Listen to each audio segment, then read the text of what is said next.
Assalamualaikum warahmatullahi wabarakatuh. Selamat siang, salam sejahtera bagi kita semua.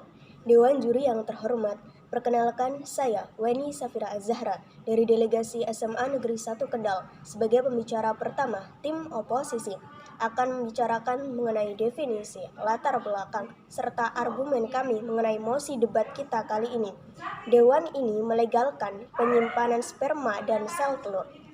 Dewan Juri yang terhormat, di zaman abad ke-21 ini kita tahu bahwa banyak teknologi canggih yang telah berkembang di dunia.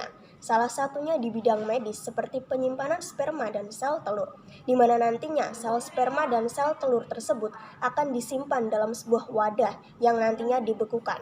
Tetapi Dewan Juri yang terhormat, di samping semakin canggihnya teknologi, kita juga seolah-olah tidak sadar posisi kita sebagai manusia biasa di mata Tuhan yang Maha Kuasa. Sehingga di bidang medis muncul penyimpanan sperma dan sel telur untuk menghasilkan bayi.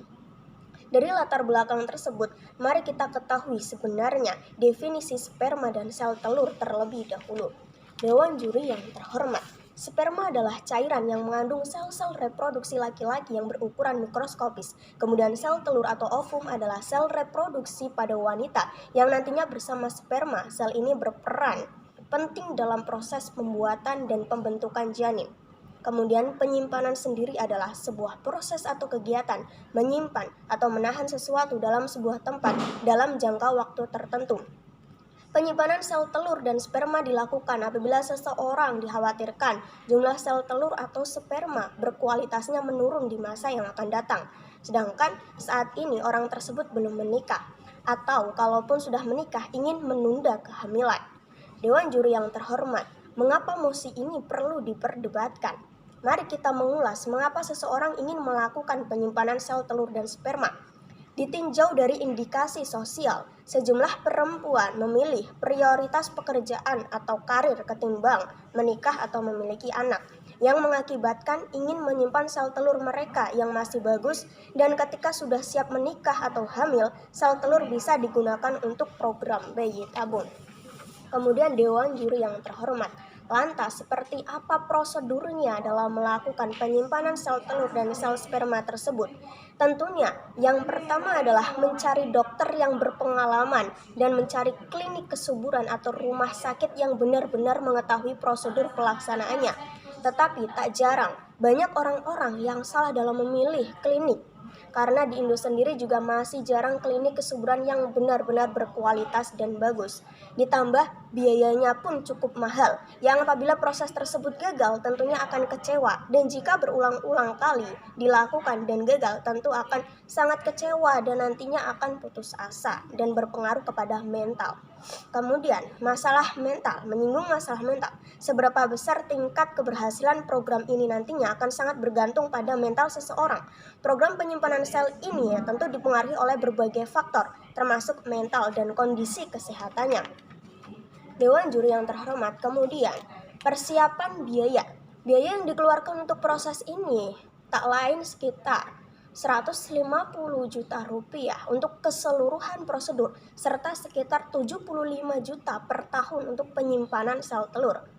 Kemudian kondisi usai prosedur. Pada umumnya pasien dapat kembali beraktivitas normal sehingga setelah pengambilan sel telur, jika pasien mengalami demam di atas 38,5 derajat Celcius, sakit parah pada perut bawah, atau pendarahan, maka harus segera cek ke dokter. Kemudian resiko-resiko yang akan terjadi apabila prosedur ini dilegalkan atau dilaksanakan adalah pada beberapa kasus, penggunaan obat penyubur dan pengontrol hormon dapat menyebabkan rasa sakit pada perut bagian bawah. Hal ini merupakan reaksi dari ovarium yang terdampak obat. Efek samping lainnya adalah diare, mual, nausea, serta tubuh lemas. Kondisi ini disebut ovarian hyperstimulation syndrome. Pengobatan untuk mengatasinya dapat memakan waktu yang cukup lama. Kemudian komplikasi prosedur pengambilan sel telur. Jarum yang digunakan untuk mengambil sel telur dapat menyebabkan pendarahan, infeksi hingga kerusakan pada jaringan ovarium dan pembuluh darah, dan gangguan emosional. Seorang wanita yang menjalani prosedur ini berharap dapat hamil di kemudian hari, namun tentu saja tidak ada jaminan bahwa hal itu pasti terjadi. Kegagalan untuk memiliki momongan di kemudian hari dapat menyebabkan masalah mental. Kemudian resiko kanker. Resiko ini memang jarang terjadi, namun prosedur ini dapat memperbesar risiko pasien terkena kanker rahim di kemudian hari. Oleh karena itu, Dewan Juri yang terhormat meninjau dari segi medis, finansial, serta resiko dari paparan tersebut di atas. Apabila prosedur ini dilegalkan, apakah nanti di kemudian hari akan berdampak pada pola pikir masyarakat yang seolah-olah dengan adanya prosedur tersebut akan menentang alam? Dan kemungkinan besar nantinya banyak perempuan yang ingin menunda kehamilan dan memilih untuk terus berkarir karena dia tahu ada prosedur tersebut yang nantinya bisa menyimpan sel telur mereka. Yang takutnya prosedur ini nantinya akan disalahgunakan. Jadi Dewan Juri yang terhormat, kesimpulannya, walaupun sel telur diambil saat usia pasien masih muda, tetapi ketika hamil di usia yang jauh lebih tua, tetap saja ada risiko yang akan terjadi, seperti pendarahan, plasenta previa, atau bahkan kelahiran prematur. Hingga saat ini tidak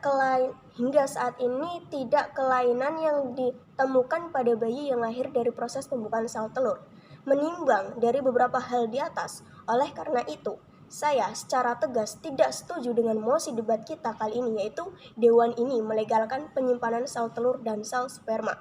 Cukup sekian, terima kasih. Wassalamualaikum warahmatullahi wabarakatuh.